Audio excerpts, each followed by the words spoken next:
episode of What's in Polly's Pantry. So on this episode, which is our final episode in our salute to everything Greek, we're going to make Greek salad. So to start with, it's very, very straightforward. We're going to start with tomatoes. So this is just 2 beefsteak tomatoes. Now, if you wanted to, you could seed them. I've chosen not to seed them. You could also use a different kind of tomato. You could use a Roma tomato. You could even mix it up, and you could perhaps use an heirloom tomatoes if you wanted to try something different. I mean, again, recipes are just a guide, but I'm just using beefsteak tomatoes. So we're going to add our beefsteak tomatoes, and then we're going to add 1 green pepper. We've removed all the ribs and seeds and things. So we're just going to add that. So 1 green pepper.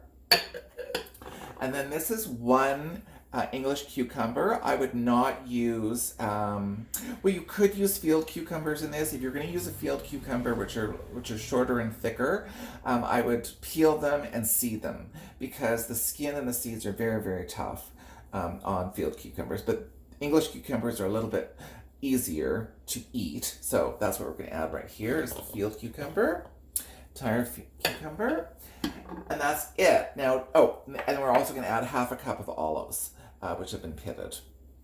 Now, you can add, and the recipe does normally call for red onion, but of course we're in the middle of a red onion recall because of salmonella poisoning all over North America. So no onion, and Mary J will love that because Mary J actually doesn't like onions, and that's just peachy with me. So we're just going to give this a little stir just to mix this up. And, you know, I mean, it's a simple salad. It's very rustic. It's not meant to be fussy or anything. And we're going to make the dressing. So the dressing for the salad is a 1/4 cup of olive oil. So we're just going to add that in here. 1/4 cup of olive oil. And then to the olive oil, we're going to add 2 tablespoons of fresh lemon juice and 2 tablespoons of red wine vinegar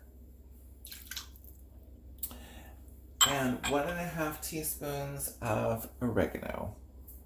And the other thing we're going to add, which I haven't measured out, is some pepper. Now, I tend not to add salt because, again, the salt will pull water from the vegetables, which the vinegar will probably also do. But I like to add a nice good grinding of black pepper. So we're just going to give that a little whisk.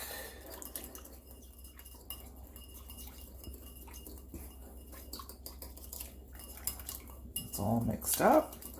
Now, before I add this, of course, the last ingredient and key ingredient to Greek salad is feta cheese. So feta cheese you can buy at your supermarket. It's typically sold in the deli section or the dairy section. It's a very, very salty cheese. It's usually sold in some sort of plastic container, stored in brine. So you don't want the brine. And it's very, very crumbly and dry. If you've never had feta, it's quite lovely, but it is very, very salty. And you can just see it just crumbles literally in your hand. It's not like any other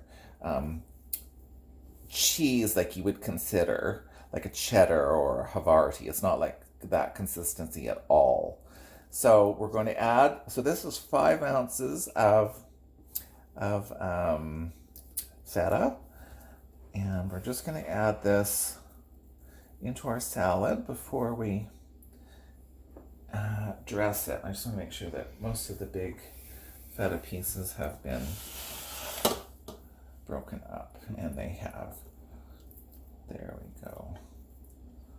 There we go. So there's all our feta. And now I'm just going to wash my hands quickly. And then we're just going to quickly add the dressing. Give it another final little stir.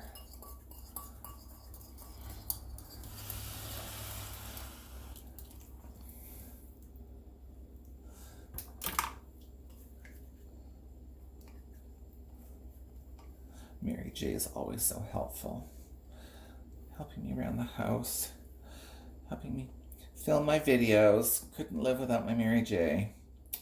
Okay, and then we're just going to give this a toss. And again, you know, you can make this a couple of hours before you go to serve it. Let those flavors blend.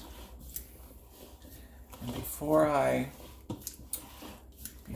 say goodbye, sign off, I'm just going to put it in a different bowl. You can just see.